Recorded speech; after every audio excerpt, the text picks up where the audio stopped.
Papa Francesku, i njohur për përpjekjet e tij të vazhdueshme për paqe, ka lënë pas një ndikim të thellë, veçanërisht në Gaza, ku ai ishte një figurë shumë e dashur dhe e afërt për besimtarët katolik. Pas ndarjes së tij nga jeta, të krishterët e gjithë botës janë bashkuar në lutje për të, ndërsa në Gaza homazhet kanë nisur që nga mbrëmja e djeshme. Atë Romanelli, prifti i të vetmes kishe katolike në Gaza, rrëfeu se Papa Francesku, që prej fillimit të luftës, nuk ka lënë asnjë mëngjes pa i telefonuar për t'u dhënë kurajo dhe bekim besimtarëve, duke u shprehur thellësisht i angazhuar dhe i dashur për ta.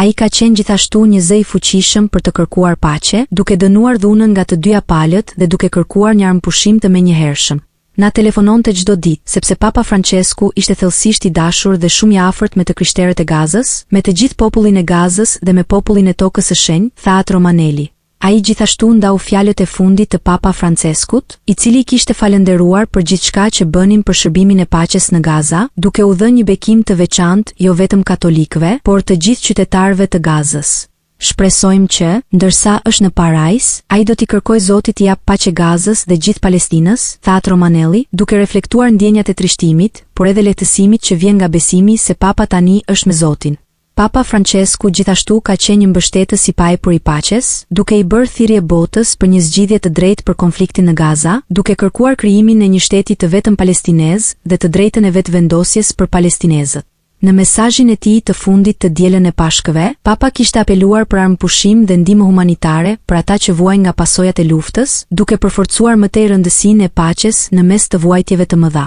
Për komunitetin katolik të vogël në Gaza, Papa Francesku nuk ka qenë vetëm kreu i kishës katolike, por një zë i përditshëm shprehse, i ngushëllimit dhe i forcës mes errësirës së luftës. Ndërsa humbja e tij është një dhimbje e madhe, besimtarët janë të ngushëlluar nga mendimi se ai tani ka arritur tek Zoti dhe do të kërkojë paqe për popullin e Gazës dhe për gjithë Palestinën.